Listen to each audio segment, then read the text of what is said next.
And people say, don't talk about earning your calories, anything like that. Why the fuck not?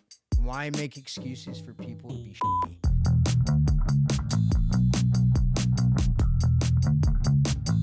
What's going on, everyone? Welcome to Manly Things. Sort of. Podcast, we're talking men's fashion, but today we're taking a quick break on men's fashion. Talking about something that I'm very passionate about. And something that I really need to get into. Lovely. Men's fitness, and we're here with Eddie Radburn. Thank you for joining us. Trainer, training-wise, talk about just maybe just a little bit like who you are, where you're from, how you got into the whole training world. Yeah. So Eddie Radburn, 40, right? An old man. Love it. I like that you started with the age too. Yeah, of course, right? I mean, might as well It's put powerful it out there, to take the power stance. I've had 5 knee surgeries, a hip procedure, torn out my left shoulder like 8 times. I'm still going. Hell right? yeah. You're Maybe. Graham cracker knees. No, I got into fitness from Georgia, born and raised on a farm out there. And then family moved just south of Atlanta, and I got into fitness. I got beat up going into ninth grade. And my father put me into boxing from there and told me if I ever missed a lesson, I would have to pay him back. So I was broke, 9th grade, no money, right? So I didn't miss a lesson. And that's kind of how I got started in there. But it always sparked my interest before that. I was always like the little kid growing up. Like on the football, everyone like leaned on me on the football team, right? Being a little shorty, stuff like that. And living in the shadow of my brother, who was really athletic. And kind of started cutting out, I think I still have it actually, started cutting out programs and things that I'd find from fitness magazines and start putting them together to start formulating how I wanted to train to what I wanted to be and look like. Right. So that's kind of how I got started in that at a very young age. And then joined the military. I was like cornbread, big, muscular guy in high school. Was your family in the military? My father was in the Air Force. Grandfather, who I'm named after, was in the Navy. He did that, fought in Korean War. And then generational military and stuff like that. And then I joined the military. My brother became a firefighter, still is, out on the East Coast. And that's kind of where I kind of joined the Navy from there, following in my grandfather's footsteps. Was named after him. Always like really interested in who he was and everything he did. And when I was 12, I told my dad I wanted to be a Navy SEAL. And we were fishing one day, some short time after that. He bought me a couple Navy SEAL books, things like that. Started like working out and everything. And then I think I was probably 15 at that time, because I remember driving down to the lake with him to go fishing. And from where we put our boat in, it's 500 meters from like the no wake zone, right? And my dad was like, "Hey, can you get up there and get the line on the front of the boat?" And next thing you know, I felt a boot in my back, and he kicked me into the water, and he said, "Start swimming. What you want to find's over there." And so, and he's like, started like drowning. He's like, "What's drowning?" I was like, "My clothes." He's like, "Take them off." And I was like, "Okay, right. Don't focus on where I'm trying to go and where I can't get there, but focus on what's keeping me right here." Yeah. And so took my boots off, overalls, threw them in the boat, and started swimming. And it took me I don't remember how long it took, but he just stayed right beside me the entire time, and I swam my way. And from that point on, he's like, "All right, let's get started." And he kind of very much encouraged me to keep training and doing all that stuff and be very active and in shape. And morally and character-based, he started like, "Hey, don't do this, don't do that. You're not going to get in. They're going to look at all those things." So that's kind of how I kind of lived my life in high school. It seems like your family genes are really strong. All of you come from the same household, meaning I'm hearing such similar career paths, passions, and... Right. I would say childhood was wildly rough, I guess you could say. My parents separated when I was 11 months, right around that time.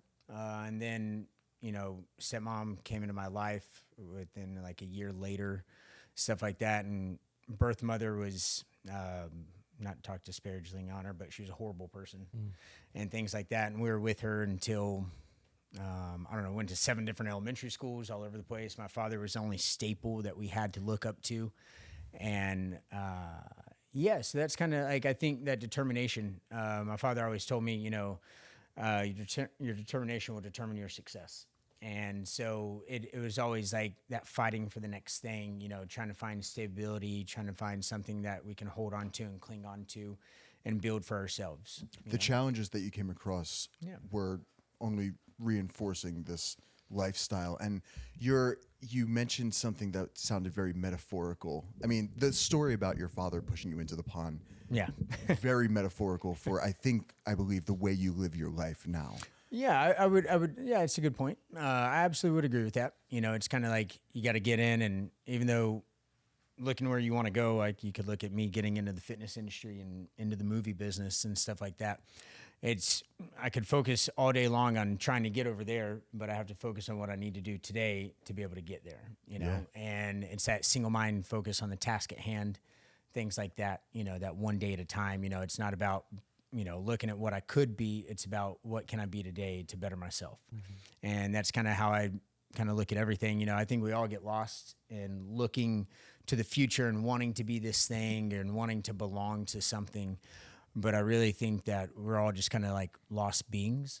And if we just would focus more on what we're doing today, we'd have a happier life. What happened after the Navy? After the Navy, well, I did 4 years. And then Did you go through BUD/S? No. So my plan was to join the Navy, become a Navy SEAL. In A school, when I was in Dive Motivator program, I was at the top of the class, getting ready to ship off for BUD/S in 3 weeks. And we had a mandatory field day for an admiral that came into Great Lakes. And this is December, Great Lakes, Illinois, massive snowstorm came through. We did a polar bear plunge that morning where they cut the chainsaw, the ice out of there, and they made all of us wear our BDUs, our little bitty like booty shorts, the tan ones, and we're having to crawl out of there saying, "I'm a polar bear," like an idiot. And so thanks to Instructor Doyle, that man had a great impact on my life, but hurt me a whole bunch. Of course. But and then from there, that mandatory field day after we did the polar bear plunge, we had to go play a flag football game for some reason, and I blew my ACL. Like the last play of the game, just throwing the ball, and I went to go step back, and I went to go plant my foot to throw, and I slipped on some frozen ground, blew my ACL, and then from there, I got stuck at A school for a little bit because I had my surgery, and from that point on, because I couldn't do my regular job at that time because I was on limited duty, I got put in with the detailer who writes all the orders for everybody and where they go, and instead of complaining about everything and my situation where I was at, I was just like, all right, what can I do to better myself in this situation? I just kept my mouth shut, did his paperwork filing for him and all that stuff, his little errand boy. And he told me, he's like, hey, I like the fact that you don't complain. And I was like, I'm here. I can complain all day long, but it's not going to change anything. And he got me orders to Bud's Armory, which is the SEAL command where everyone goes through Bud's training app, because he knew I still wanted to go become a Navy SEAL. And so he got me orders out there, which is very rare. It's a rarity that someone doesn't go into the big Navy first. After you have an injury or you wash out of BUD/S, you're at the hands of the Navy and what they want, And so I was very fortunate enough to be able to get that position there. And I remember going there, and Commander Christensen at the time was up there, and I went and did my check-in interview with him, and he's like, do you still want to go to BUD/S? And I was like, absolutely, that's why I'm here, and I dreamed about being on the grinder every single day of my life, where you see a little footprint, the little fin prints on there and everything like that. Dreamed about that my entire life. And so I was there, but in a different aspect. And I was like, all right, what does this mean? What am I meant to do with this? And so Commander Christensen gave me a task of every single time you walk past the pull-up bars, you do 10 pull-ups. And so right at the entry of the armory, because we're on the grinder, there's a pull-up bar. And so 10 pull-ups every single time. He's like, I don't care how many times you come in and out of that. I want 10 pull-ups. And if you do that every single day that you're here at this command, I'll make sure you get anywhere you want to be. I was like, all right, roger that, sir. And so walking out, I go do my rest of my check-in at the command, walk right into the armory, and I walk right in the door, and I was like, oh, fuck, pull-ups. And so I back up, and I boom, boom, and I hear, "Hoo-yah, Raburn!" And I was like, what? And he's standing up in his little crow's nest up there looking down on the grinder, and he's like, good job. And I was like, all right, it's real. I still got goosebumps thinking about it. But yeah, and so every single time in and out of that door, it doesn't matter if I was carrying things, anything, I'd just bust out 10 pull-ups. Even if guys are out there PTing, I'd just go over to the side, knockout Tim pull-ups. And then he was there for a few months, did some stuff with them, helping out with their SQT training and their land warfare training that they do out there, where they go out to like San Clemente Island, the island where they can't hear you scream is what they call it in Buds, and went out there and handled all their ammo for them, their guns, like repairing their guns, stuff like that with their break. And I just learned to sit back and watch and be quiet. And that got me the next job that I got, and they created a billet for me in SDVT-1 out in Hawaii. Horrible place to be stationed in Hawaii, Wow, okay. Very horrible. It was really awesome. It was amazing. It was. I was like, damn, this guy's gonna speak I'm about sorry Hawaii. about Yeah, that, dude. it was unbelievable. It really was. And so, Right. so I got stationed out there, and they created a billet for me that didn't exist. And the Navy detailer was like really angry. Like when I called him on the phone, he was like, I got 3 options for you: ship in Virginia, ship in Virginia, or ship in Virginia. And I was like, fuck me. Right? Yeah, I guess I'm going to ship in Virginia. And then that's when the people who said they would support me if I did what I said I would do really stepped in, and it showed that, there is still character out there with people.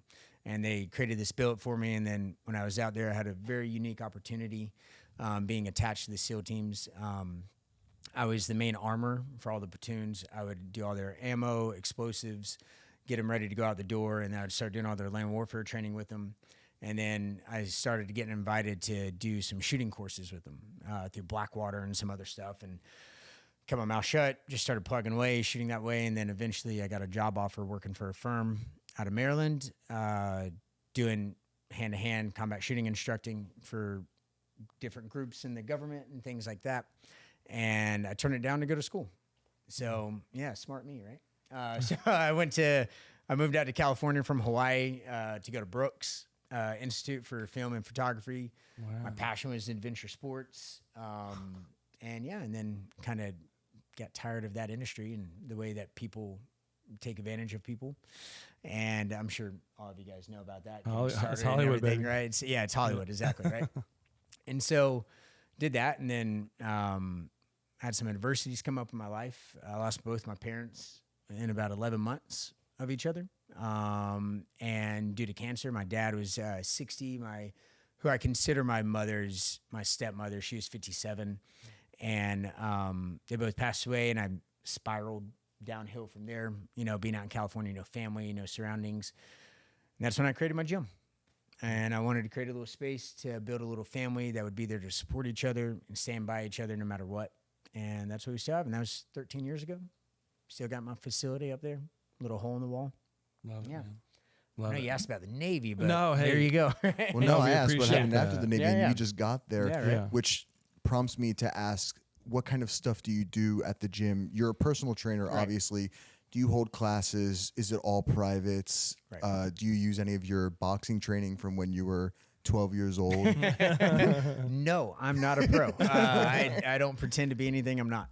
And so it's I still feel like I have an imposter syndrome for being training, and I've the whole saying of 10,000 hours you can call yourself an expert, and I tried to calculate it one day, and I'm well beyond that, but I don't feel like I'm an expert at anything, because I think it's obviously fitness is an educated guess that works for your person and works for the person you're training.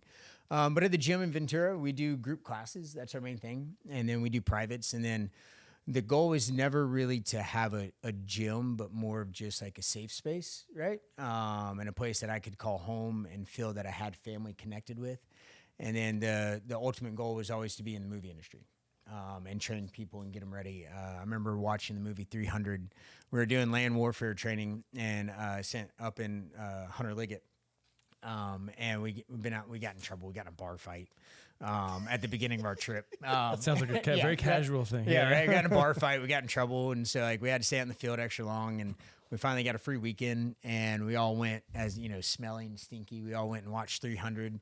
And it was the guy that trained him was named Mark Twight, one of my mentors for a very long time. Him and his wife, Lisa Bouchard, they owned a training facility called Jim Jones.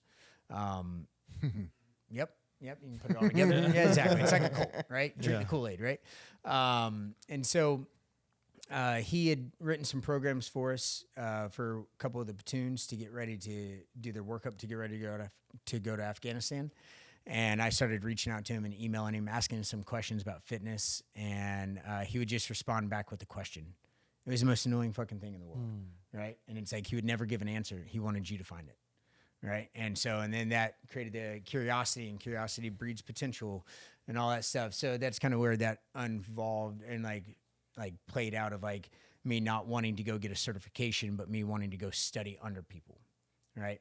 You know, how many of us have wasted a college education or whatever education we have that don't apply to us? Or like the things you learned if you went to school for fashion, did you really learn things, or did you just get reinforced for what you already kind of had known in your mind and what you had already saw for yourself creatively? And so that's where I kind of like started like trying to mentor under people. And I went through that whole Jim Jones process, and I was like one of the first ones to be certified in California, all that stuff. It wasn't like you couldn't just show up on a weekend like CrossFit. Nothing against CrossFit. It's CrossFit's put barbells in millions of people's hands and changed people's lives. It's amazing.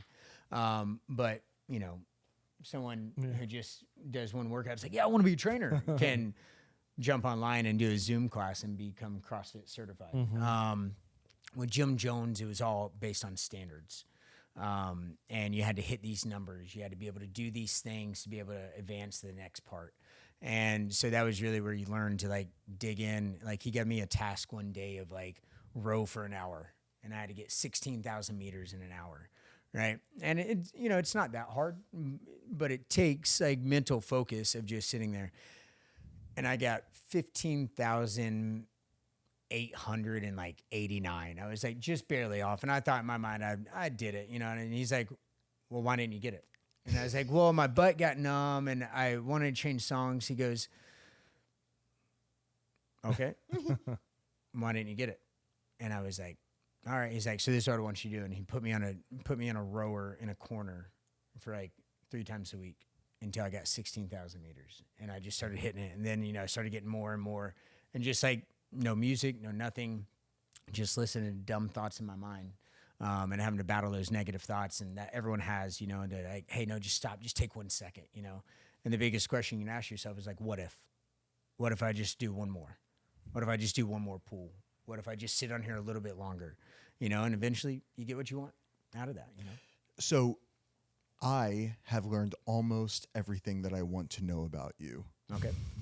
Fantastic. And I like can relate to you for some reason really closely regarding several things.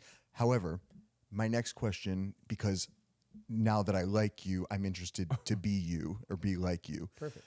What's your day look like? Your daily life, like from start to finish? Because I need to know, they need to know, right? Because guys, look at this guy. Well, come on, right. Ashton Hall, right? Was the guy who made like the daily. Know Ashton Hall?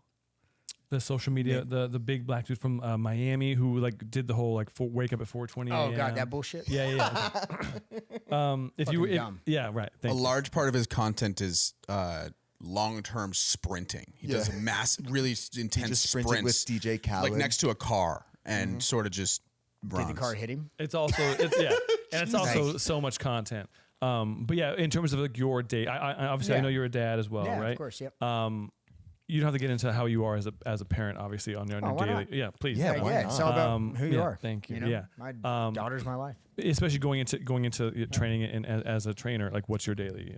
So I get up every morning at 3:30 in the morning. I have my first client at 4 a.m. 4 a.m. or 4:15 varies each day. And then so 3:30 in the morning, and I let my wife sleep through the night, and so I'll get up and go tend to the baby at night, or I'll sleep in the room with her and stuff like that. So I built a big floor bed for her because that girl did not like to be swaddled at all. So a crib? No crib? No either? crib. Okay. Never. Like, gotcha. We got an amazing crib. Yeah, I think she slept in it 3 nights. She's just like a wiggler, and like you'd wake up screaming her arms and legs are out the holes, So, you know, and all this stuff, and you're just like, how did you end up there? Yeah. So no crib. Built a big floor bed, like I think they call it a Montessori bed, whatever. I don't know. Oh, yeah. why, I know exactly what it is. I know that name, but I don't know what it means. Like it's just like Montessori school is a very interesting. Yeah, it is. thing. Yeah, there's. But do we tons know of what them it up there. means? No, No, it's someone's last name that they developed some sort of Oh, training Lu- program. yeah, Luther. Someone's- Yeah. I have the Schwarzenegger bed on for my daughter. No. So I'm up throughout the night with her, and then, trying to clean the house and get it prepped for my wife so she can wake up easy the next morning and not have to worry about a mess. I would love to get to bed around 8:30 or whatever, but usually I'm in bed around 10 or a little bit later. And then up at 3:30, first client's at 4. And then depending on the day, I have a 5:30 class that starts, and I teach that class. And our classes run an hour and a half versus the 60 minutes. Since we're here, what do you explain this class? Where do you go from start to finish? So on Mondays, if you want to get into how we program CrossFit. Yeah. No. No, but yeah, well, no, definitely not. No, CrossFit's just if you look at it, it's nothing but a scheme to put money back into HQ, right? With the open and all that stuff. Yeah. The gym doesn't get the money from the open. The HQ does to pay $20 and see where you rank amongst everyone fucking else in the world, which is fucking pointless anyways. Why compare in yourself? New York, and I hated it. And so it's like I hate writing times and scores on a fucking board. Yeah. for a class. Is High Rocks kind of similar to that, or is it? I don't know. Okay, okay. People have Yeah, asked yeah. me about it and if I want to do it and stuff, and it just seems like another competition. Yeah, I know. I know. right? Yeah, go for You it. can put a dress on a watermelon, but it's still watermelon. You know. So our class, like on Mondays we pull, so we do glutes or deadlifts. That's our focus. So we do lower body pull. On Monday, Tuesday, it's more like hip and knee health along with agility. So like we run, do those things, right? I've never had to double under my way out of a fight, and jump but never had to skip my way out of shit. I've always had to run. So nothing against jump roping. It's amazing. I just suck at it. But hey. So Mondays we pull, we deadlift and do glutes. We usually do hip thrust for glutes as our main lift, and then we pick 4 to 5 different movements, right? If you're willing to get into programming, pick 5 movements of the body part that you want to train, and train that the next day, do the opposing part, right? So Tuesdays we do knee and hip health and agility training, stuff Nipple like that. health. Yeah, I almost said nipple health, right? We're not Diddy, right? So anyways, but maybe, who knows? And then Wednesdays we press, we do shoulders. We alternate between our primary lift on week 1 will be shoulders. Primary lift on week 2 will be incline bench press, right? But on shoulder, when we're doing our shoulders for our main lift, we will follow it up with a bench press or a chest activation. Same thing when we do our incline bench press, we'll follow it up with a shoulder movement as well, right? So all those upper body pressing movements. And then Thursday we do back day. I think that's one of the biggest things left out. And group fitness and in CrossFit is actually back training, not kipping pull-ups, nothing like that shit. know, yeah. Hey, they're tough. They'll wear you out and they'll work you, but is it really developing what you need? I don't know. It's all an educated guess. So, and then Fridays, they're called Fuck You Fridays. Or if kids are around, we still say Fuck You Fridays. Or some people say Fun Fridays, whatever. But so Fridays are Fuck You Friday because we empty the tank. Right? Whatever we have left in our legs, we gas them out, things like that. And then Saturdays are usually called leftovers. If I'm running it, I like to do like body weight calisthenics, stuff like that. And then if one of my other trainers that work at the gym, they run it, they usually incorporate full body stuff. And then Sunday's the Lord's Day, right? So we rest or you go out and get a hike in, whatever you need. And then we kind of rinse and repeat. Training's pretty simple. Programming's pretty simple. If someone's trying to confuse you or you don't understand it, they're probably pulling a gimmick on you. And I found that to be true in most things. So if someone signs up with you, because you obviously you showed us what the week looks like. Right. How long are they signing up for? I don't do contracts. Okay. You don't want to fucking train with me. I don't want your money. Right. I don't know. I think we all value money, but it's not a priority of mine.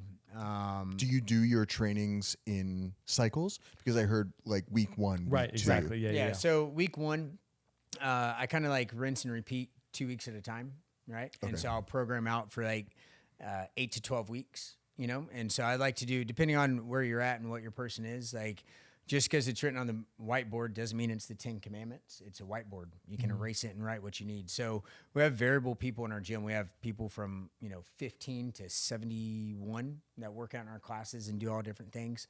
I typically take the 5th week as a down week, right? And I usually just focus on calisthenics. Same mechanics, right? If I'm doing glutes on Monday, I'm just going to go lightweight or banded work on that Monday for that down week to kind of just flush everything out.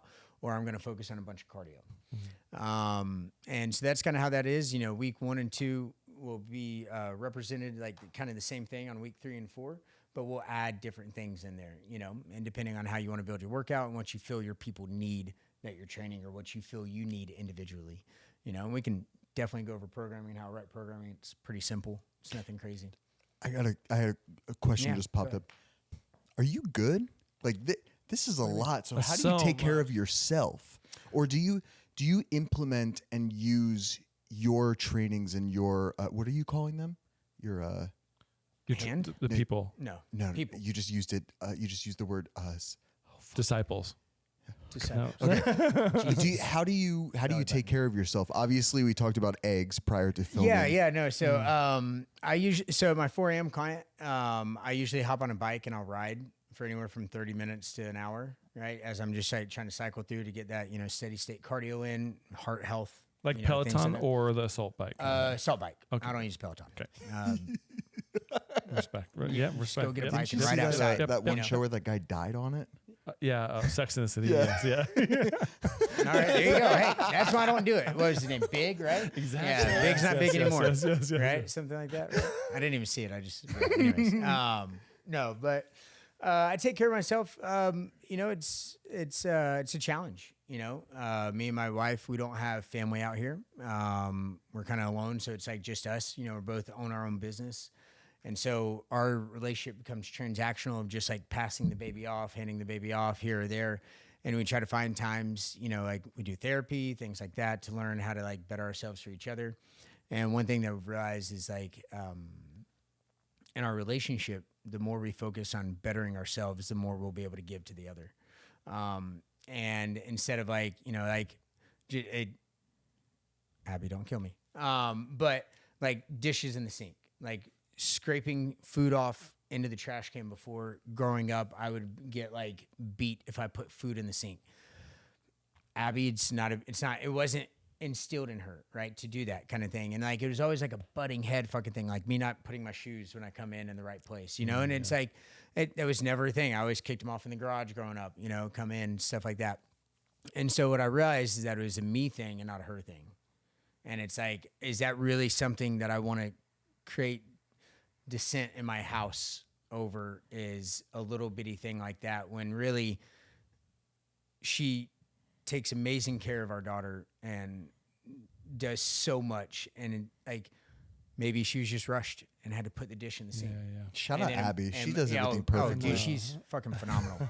That woman is amazing. And so it's one of those things. So what I've learned, like, to take care of myself is like, all right, is it me or is it them? And it's always me. Mm-hmm. And so I get my ride-ins like in the morning, and then like I do a bunch of warm-ups with everybody. And then I really don't like work out per se, like in a set workout area, or do a like full workout. It's like I'm stretching with this class, and then I'm going to do the activation with this class or with this client and things like that. And that's kind of how I move myself around. And then I'm just really disciplined on my nutrition and what I consume to try to like better myself, better my mind, keep my mind sharp, and not try to be numb, because I think we're all trying to numb ourselves some way. I come from being chill all the time. Right. So what you said still to me is like, go, go, go, go, go. Yeah. And other than eating, I want to know, like, what do you do restoratively? How do you relax? How do you veg? How do you rebuild and restore? I'm hoping he says like Love Island, because Love Island is starting tonight. God, no, I had to watch that garbage TV. Watch one of those with Abby. No, I don't really consume much TV anymore. I think being in the movie industry, I'm sure a bunch of you guys have had it. Like, the whole like my favorite part of a movie growing up, and it was kind of like my escape to get away from my things that I grew up in, the situations, household, whatever it was that little like 5 second of just like black screen and silent before it started. And it was like purposely put in there. It's a way for you to clear your mind and completely immerse yourself, because like, why is it black? And it draws you into it. And it's at the start of every movie and every show. There's just a black screen for about 5 seconds. And so that used to be my favorite part, because I could suspend myself from reality and what I was facing. But now being in the movie industry for so long and working so much, it's really hard for me to do that. So it's hard for me to consume that and to not focus on my reality of what it is and that showing up and, you know, being the best father, the best partner. I'm going to fail every single day, but that's what life is about, is failing and being able to stand back up. You know, it's not that I can't do it, it's that I will or won't. And that's the biggest thing. And so, you know, I try to restore myself. It's not that I consume things. I got a sauna and I built a cold plunge in my gym. And so if I have anything, I've got 20 minutes, you know, I'll jump in the sauna, cook it, and then I'll jump in the cold plunge and just try to add that stress to my life to where the other stresses that I have right now. And it's just a time, you know, it's like, it's just a phase, you know? And so that's kind of what I do to focus on myself, to restore. And I love spending time with my daughter. That's kind of it. Yeah, it's like that's it. You know, it's like I think I've always like searched for something, and everyone's like, "Oh man, a kid's gonna turn your world upside down." And if I'm honest, I felt like my life has always been upside down. And then as soon as I had my daughter, it finally felt that there was something right happening for me. And yeah, great, beautiful. Love hearing that. Yeah, do you feel that way? He's like, I have 3 kids, I got 3 so it's now. like it's upside down. Yeah, I felt that at one point. I know, right? No, but as a trainer, obviously you maybe the person you're training sees success based off of either their image or they get to a certain level, right? How do you define success as a trainer? I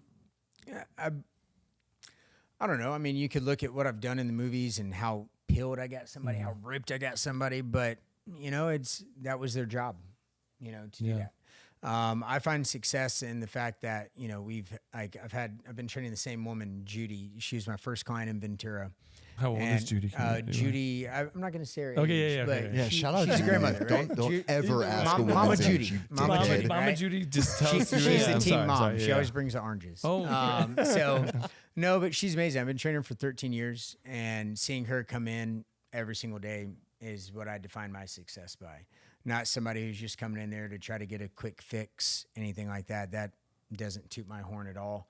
But it's how I connect with people.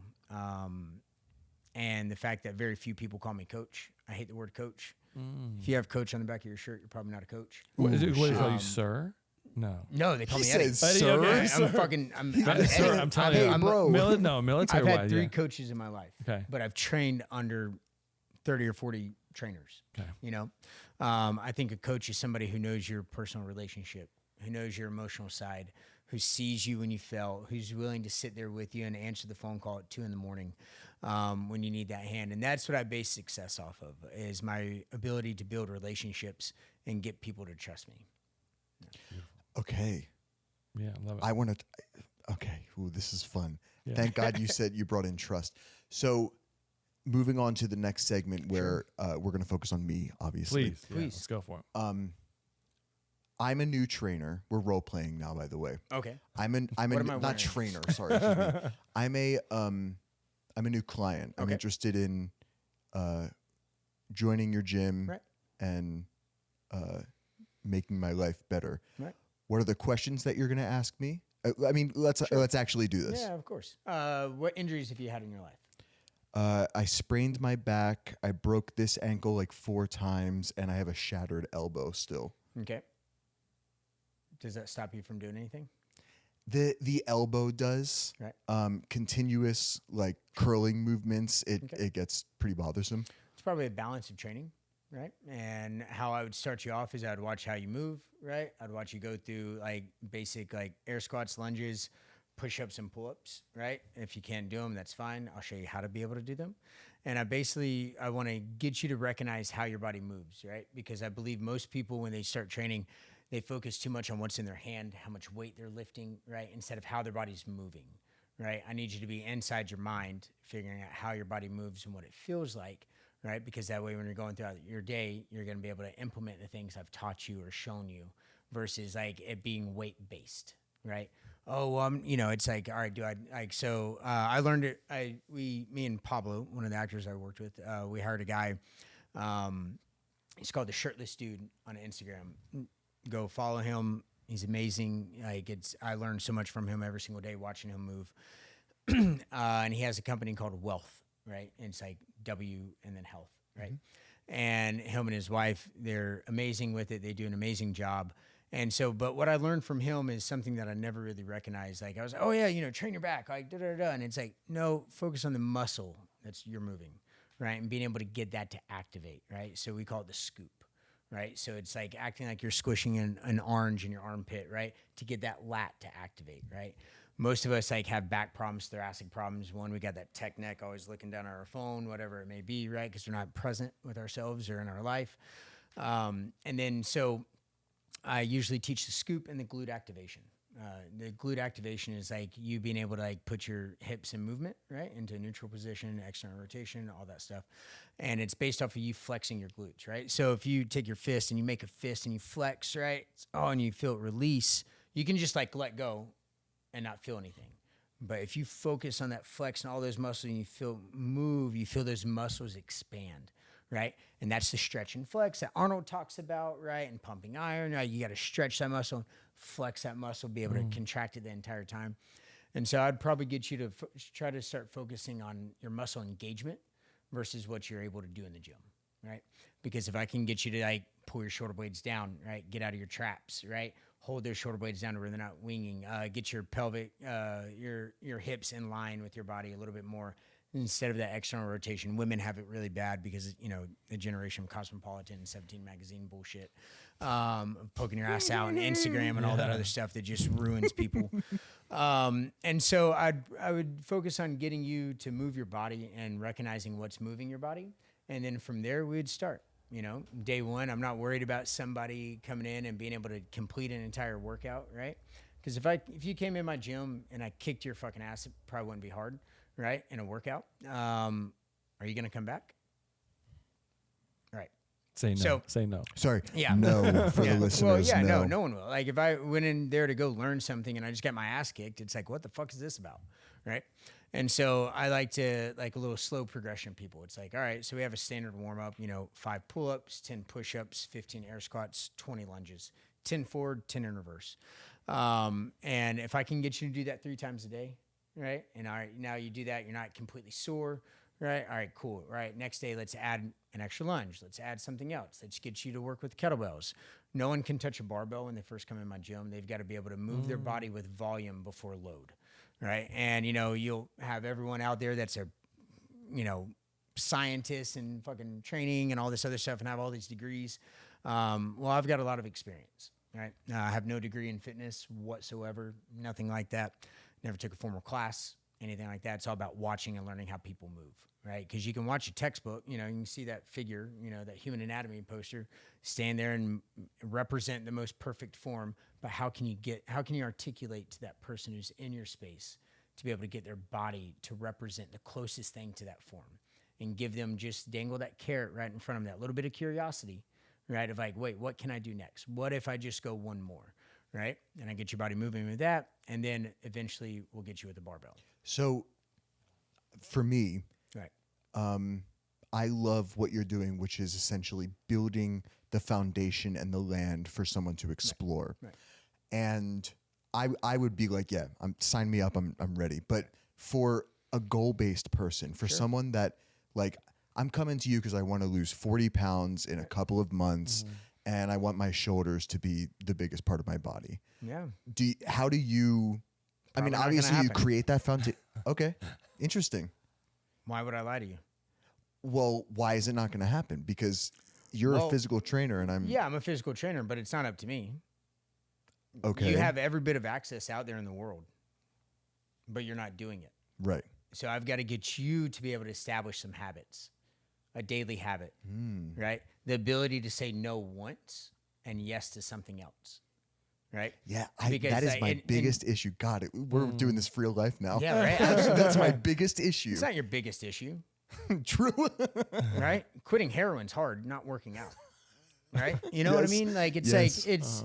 and so it's you build something up in your mind because you're scared of it, right? Fear, right? Anxiety and excitement are the same chemical balance in the body.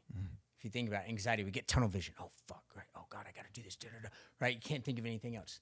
Think about excitement of Christmas morning being a kid. What's under the tree? Oh, I can't go down the hallway yet until everyone's up. Oh, it's the same thing, tunnel vision, right? So it's on how your mind interprets it. So if I can get you to make one interpretation to something different than what you think, right? It's not that you can't do it, it's will or won't.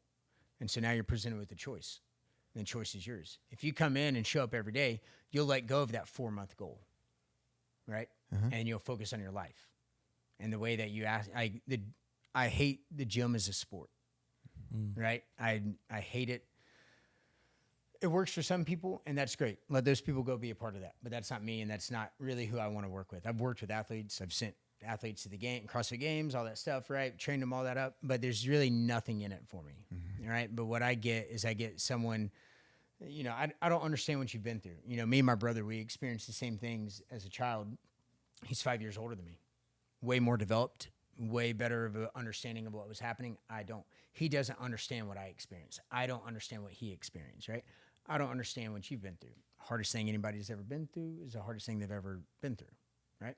And so if you look at me and I can't complain, he lost both of his parents, all that stuff, stories around that's all fucked up, everything else, I just got lazy and, put on some extra pounds, right?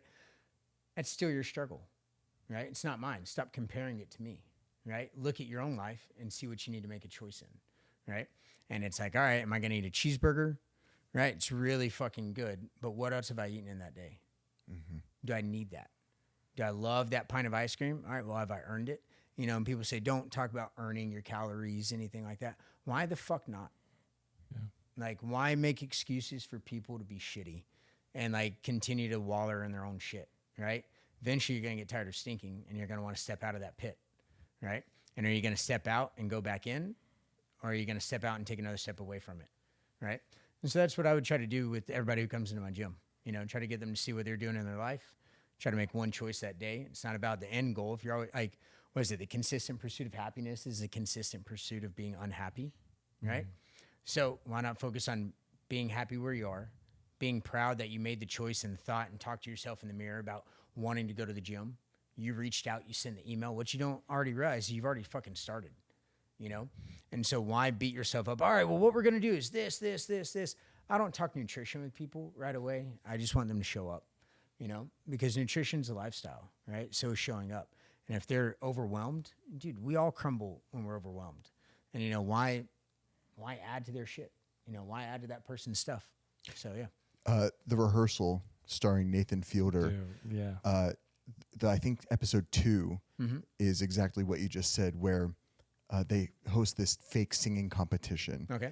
And they invite all these singers in, and the last girl, they spend some time on her, and Nathan Fielder himself says, "You're the one that's going to make it because you showed up. You were the one that called us, sent in an audition tape, accepted it. You came here and you sang in front of me, so already you're winning." Yeah. And I like to hear it in that context. Yeah. Well, especially because nutrition, you can't control what, when you train these people on a daily basis and they go home and they're going to eat whatever they want to eat. Right. Do you try and kind of give them advice on what to avoid and what to consume, or even your own experience or your own daily meal plan on a daily basis? Of course. What do you go through on that? I mean, it's so talking to Sally about his food. Yeah. All right, so let's go through your day. All right, so what'd you eat for breakfast this morning? I didn't eat breakfast. Right on. Cool. What was the first meal you had? Meatballs and a Caesar salad. Okay, so that's what you had for breakfast. Pardon? That's what you had for breakfast. Okay. It was that was at 12:30, so that was my breakfast. Cool. Yeah, sure. Right? Meatballs, right? Was there sauce? Barely. Okay, was there cheese? Don't lie to me, right? No cheese. Yeah, I'm saying that, but don't lie. For right? sure. No, Be I honest, wouldn't. Right? I wouldn't. Yeah, cool. All right, so you had meatballs, a little bit of sauce, and some greens, right? Yes, Caesar salad. Right on. What'd you have after that? I haven't had a beer. Okay, cool. Awesome. Right on. So, one, that's not going to get you where you want to be. Right. Right? You did great with the meatballs. Sure, put some sauce on there you want, flavor it up. Greens are great. The beer, depending on where you're at in the day. So let's talk about a full day of you eating. Right, let's go with that, right? Sure. So not your ideal of like this is what I should be eating. Like down and dirty, what's your regular day look like?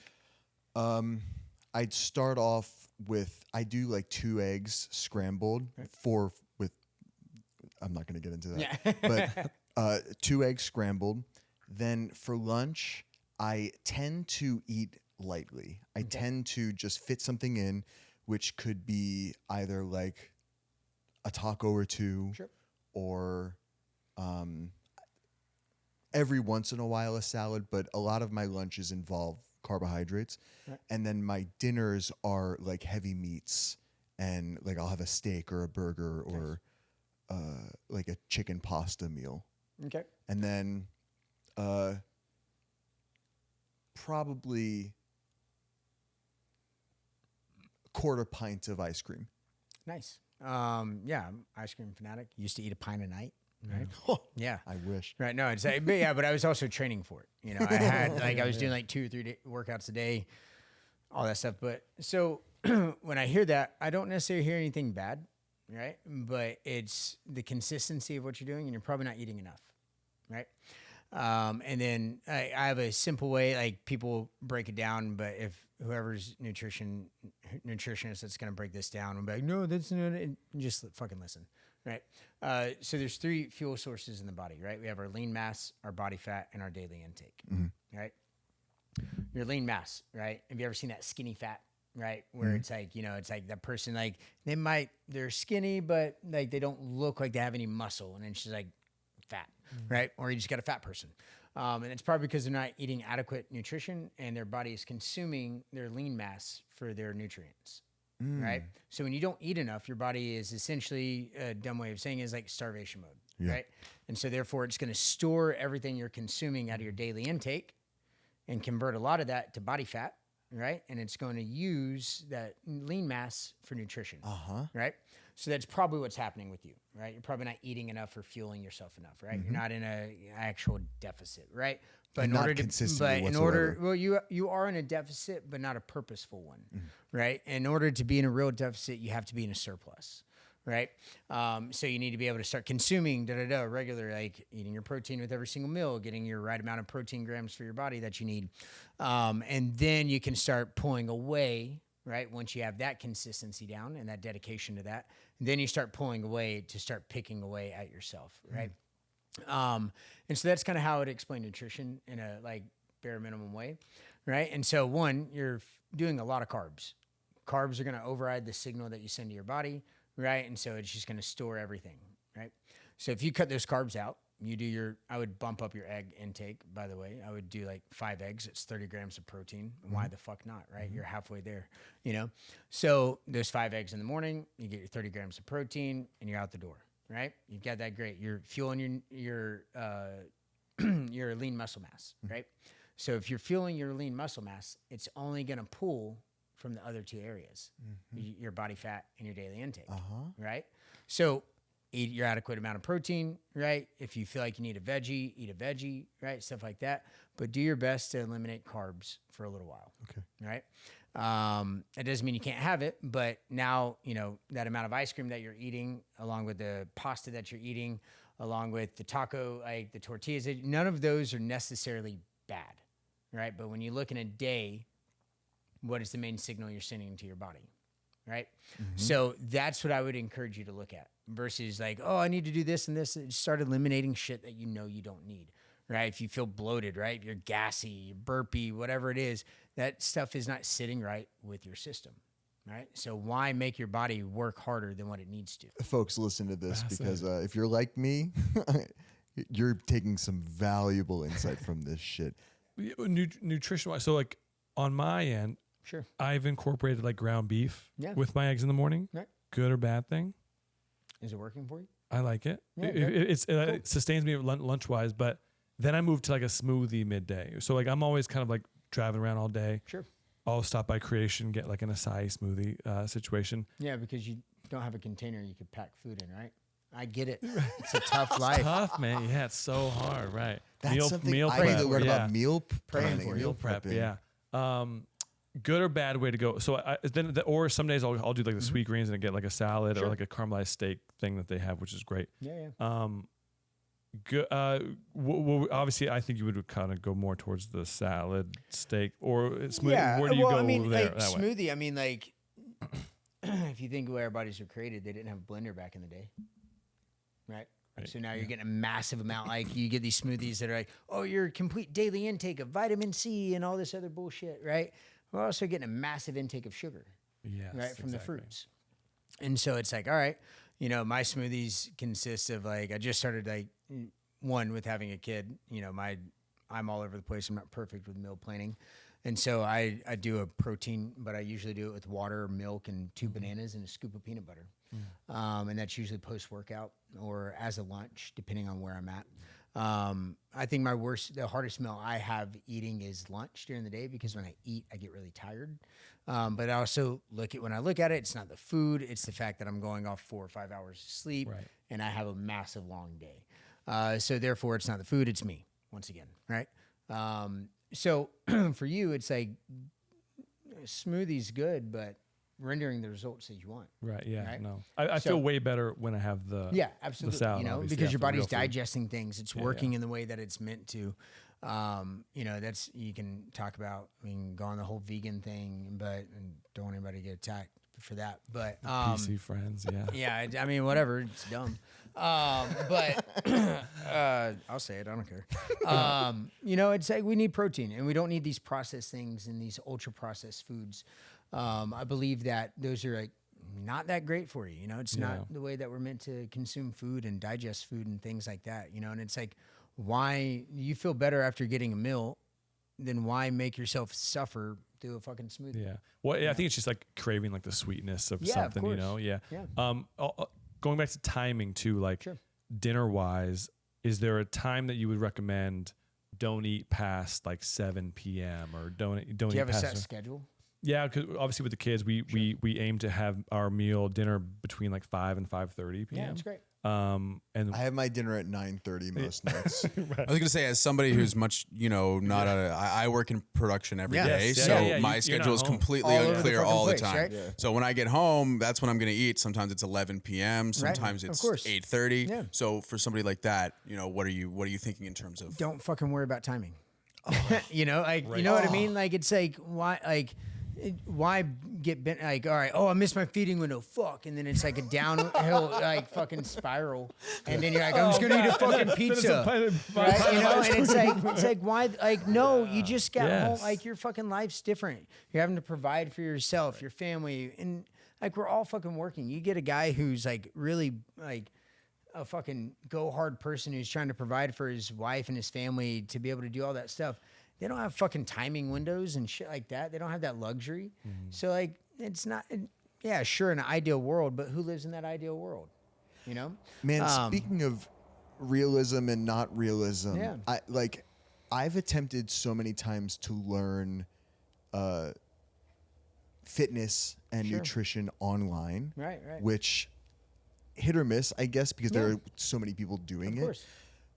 What I've received from you is like the most beneficial, insightful, and helpful Because I'm information. not trying to sell you anything. Right, exactly. So it brings me to Evan taking over the computer. I think we want to.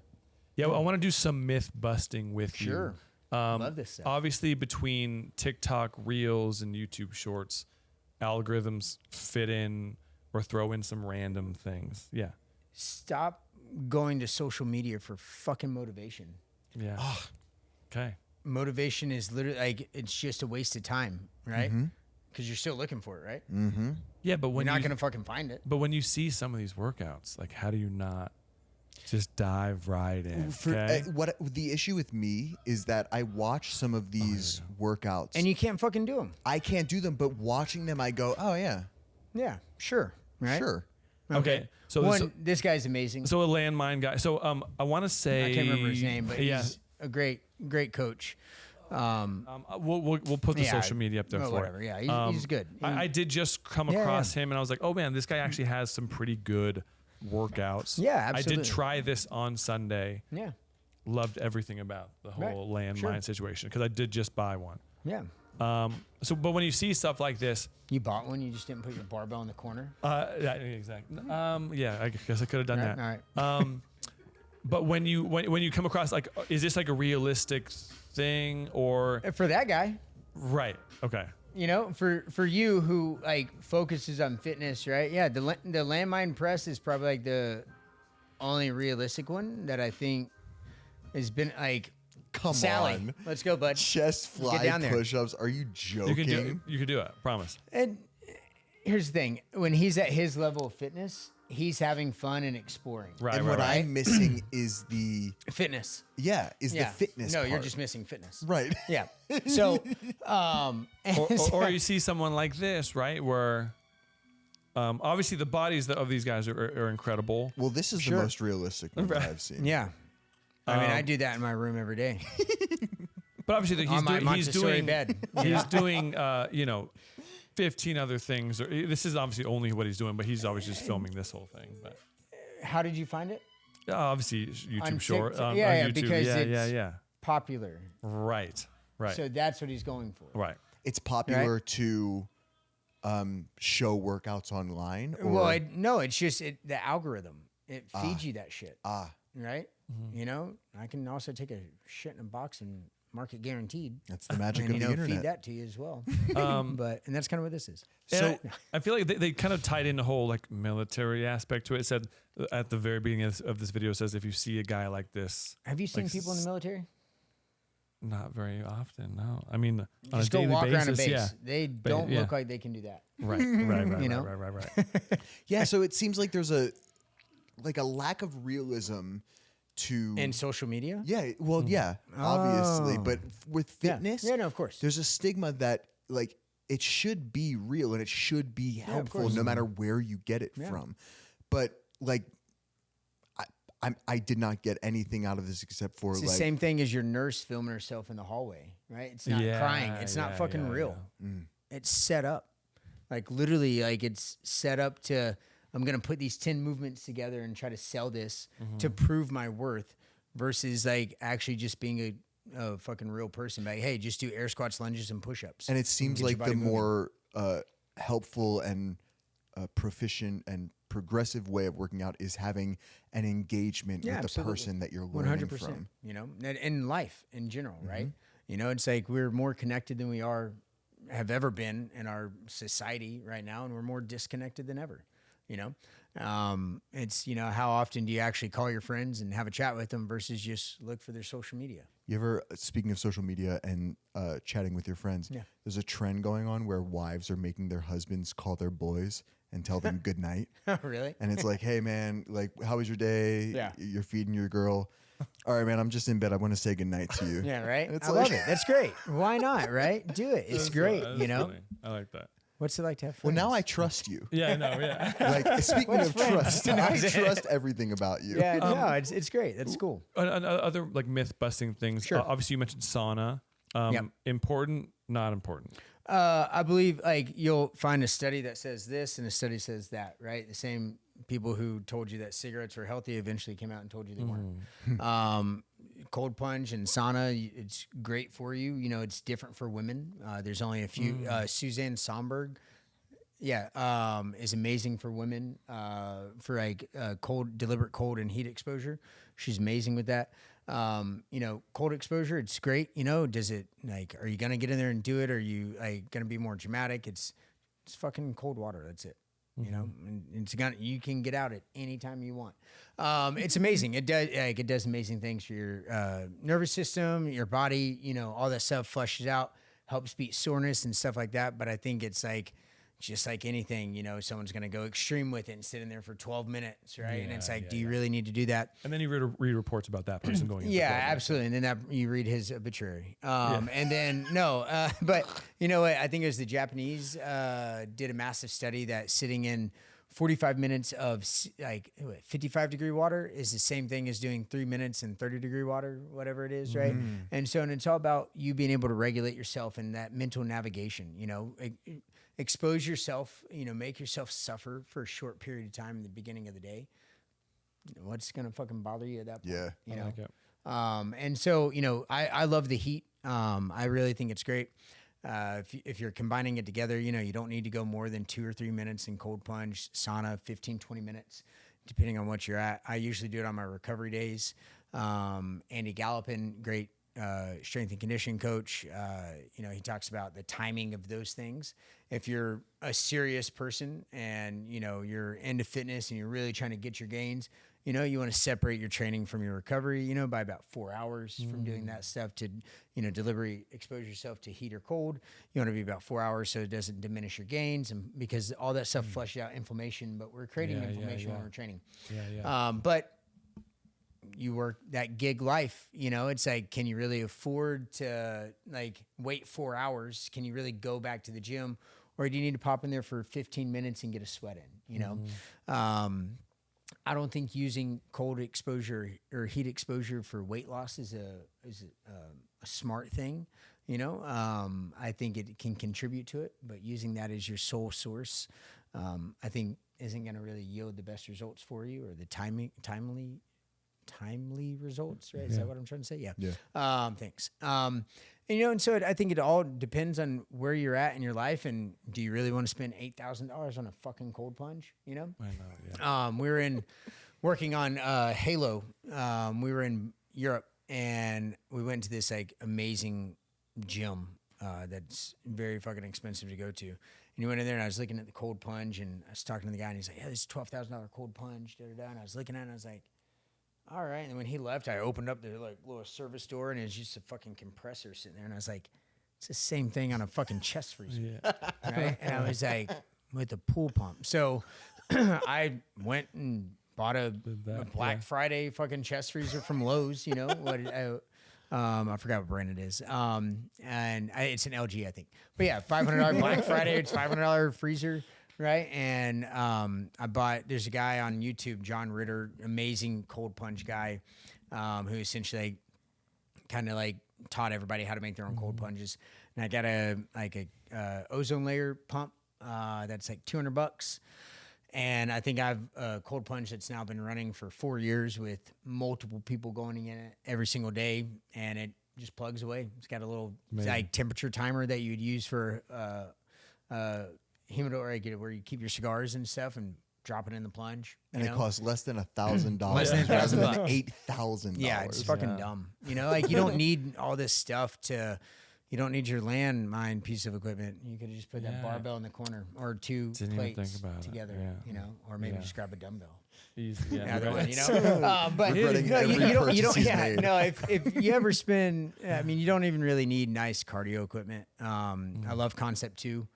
If I had to pick a piece of cardio equipment, I'd pick a piece of Concept 2, like rower, skier, or the bike. Absolutely phenomenal. I love those guys. Amazing customer support, amazing team.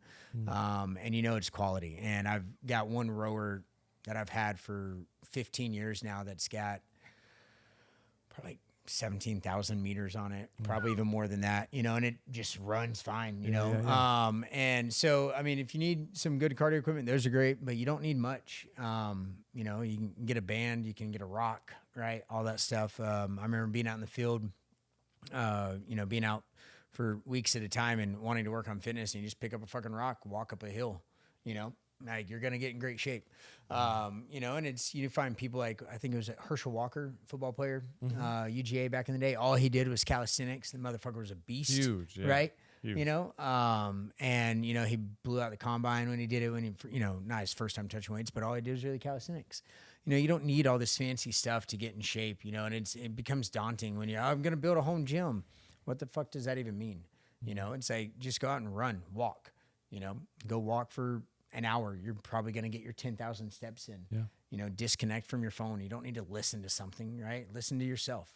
Learn how to talk to yourself. Learn how to navigate those conversations of wanting to stop, of wanting to skip a song. It's no, just what if I keep going, right? Just ask that question. What if? Love it. We are a fashion podcast.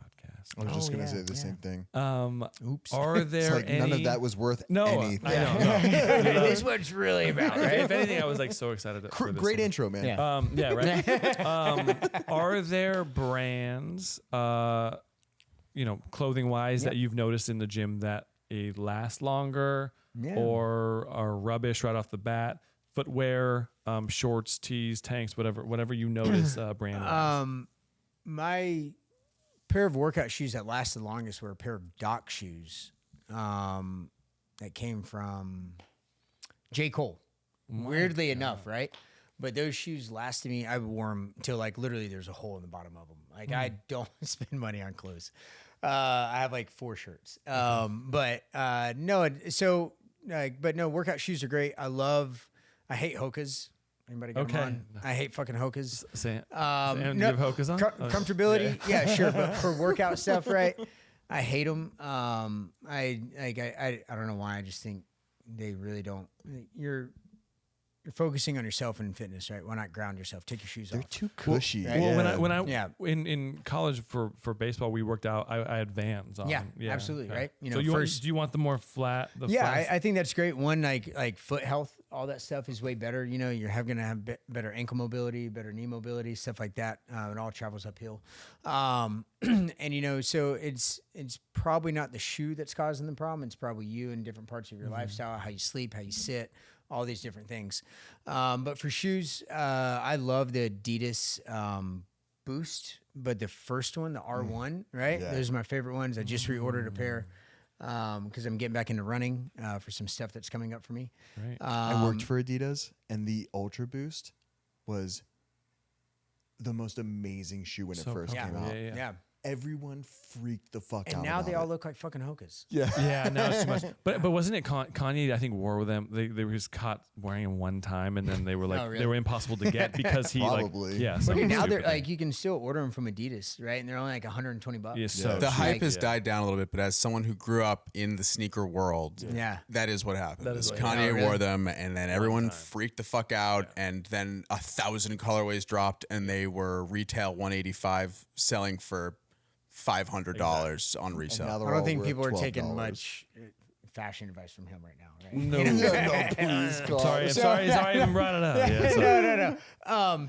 But no, I love those shoes. Those are great. No Bulls are pretty cool. I just like in the fitness world, I guess you could say they're like minimal. Vibrams are great. They were great, but I think they look kind of like clown shoes, right? It's like I don't know. Whenever, I just like a buddy of mine who works out of the gym wears them, and it's Like just the 5-finger ones. yeah, no, not those. I won't allow Okay. those. No, if you're gonna wear that, just go barefoot. Yeah. Yeah. But no, and then for clothing, I love like Legends shorts, right? Yeah, yeah. I've had a pair of those or like 4 pairs of them for like since I worked on Triple Frontier. I bought them then, and that was 17.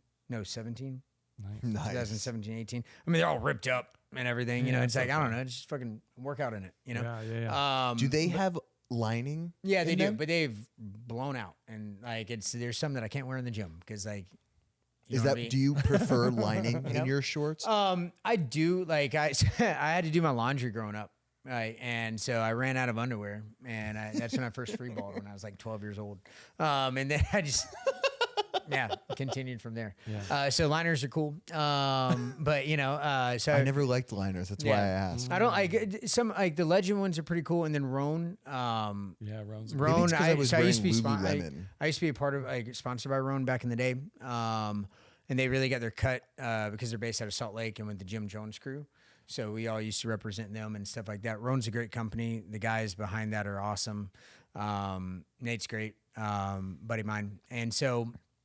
Roan's really great. They're a great clothing brand, and they tailored to like your business person, stuff like that. And yeah, they're great great workout apparel, stuff like that. Yeah, but I don't know. In my opinion, you can Just look show cool, up. but yeah, just show up. I don't know. Like just show up and work hard. That's got a really what water it comes bottle? down to. Yeah, a water bottle. Yeah. I don't know. We all got one, right? water. No, water bottles are cool, I guess. I don't know. Milk jug's great. It's You can accessory, really see- dude. We're a fashion. But how many podcast. times do you lose That's one? so It's more of funny. just That's like a so true. consumerism, right? Yeah, like that's a good point. Pablo, Or they're never right. They Pablo never, like, loses. why you want. Pablo would lose his water bottle once a fucking week, Yeah. and get tired of going to the shop and having to buy a new one for him. But no, but it's just like it's like I don't know, like use a milk jug, use what you have, Yeah. kind of thing. It's like I hate the parameters that get put on things that you have to do this or be that and look this way to do that, because like not everybody's that fortunate, you know? And it's like, I don't know, look cool or, you know, I don't know, be awesome. Speaking of Pablo, how we got connected was through a friend of the show and our friend Tony Revelini. Mr. Ravioli. So on our way out here, if you want to promote yourself, also throw out any names that you've worked with in the past, just so we can keep an eye out. We are good friends with Mr. David Cornsmith, the new Superman, so he had to do a whole body transformation thing that we kind of all saw with our own eyes. Just feel free to name drop and throw out who you want. I mainly work on myself. No, I'm not that cool. I met Tony. What was it? It was Spider-Man. When he first coming up in Spider-Man, I started working with him there and his brother Mario, that little kook. So worked with them, and then from there, kind of got my foot in the door training a manager and a producer and some other people at the Hulu complex in Santa Monica down there, and worked with those guys, and then got introduced to their people, and that's how I got introduced to Pablo. But did the reshoots for Suicide Squad through a friend, producer who hired me to do that stuff, who I was training at the park.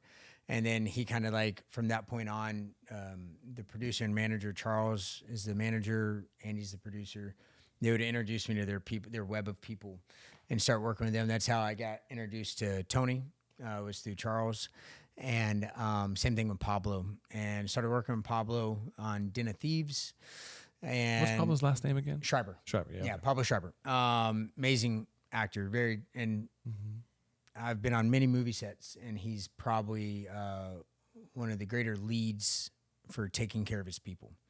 Right. That's one thing that I admired about Halo, which made it so amazing. Season 1 was that he made it an emphasis that everyone's working out. Everyone's working out with us, right? So I would train Pablo, and then Pablo would go to the gym with them and work out with them. And he really led by example. And it's something that I admired about him, and that he carried on that energy. And it created, like, we'd have these like big group Saturdays where crew members and other people would come in and work out with us. And, you know, the crews being able to intertwine with the cast, and, you know, more than just on that professional level and stuff like that. And it really built a team for us that we're unbreakable with, and it carried over into season 2 and all that stuff. And it was an amazing experience when you really have somebody who is a leader and not just wants you to be their servant. And so Pablo is amazing.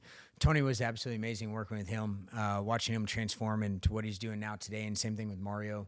But from there, worked on Triple Frontier with Pedro Pascal, Garrett Hedlund, Charlie Hunnam, and Oscar Isaac. I met with Ben's trainer with that, but Ben was going through some stuff and really only trusted his guy and the guy that he put him with. I'm very understandable at that time, and, you know, not wanting to add extra pressure to things.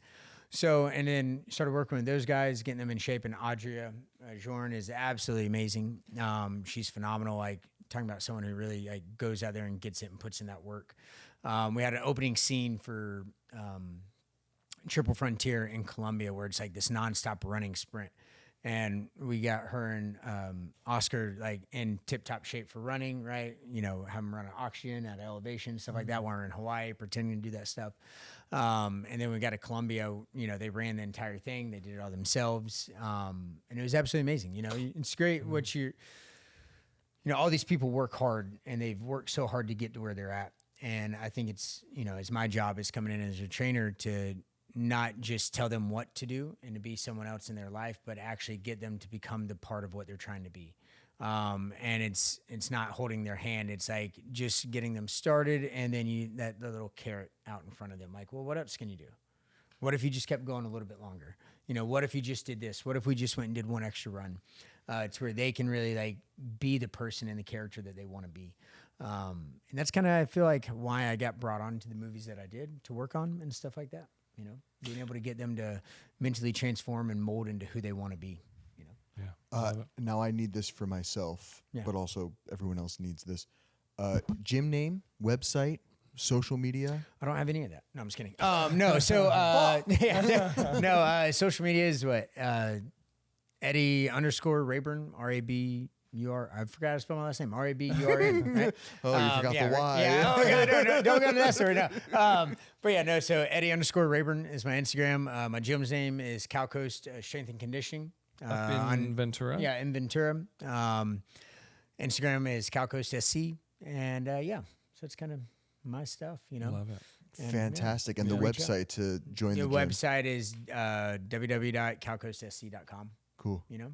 We'll definitely plug that. Yeah. You guys should come up for a workout. Dude, yeah. God, yeah. Well, that's good. Yeah, 100%. Yeah, we'll film it. Do you want to plug our, Oh, our yeah. show real quick? I mean, it's not as important to him, but you can follow us at Manly Things Pod. You can also check out our website, www.manlythingspod.com.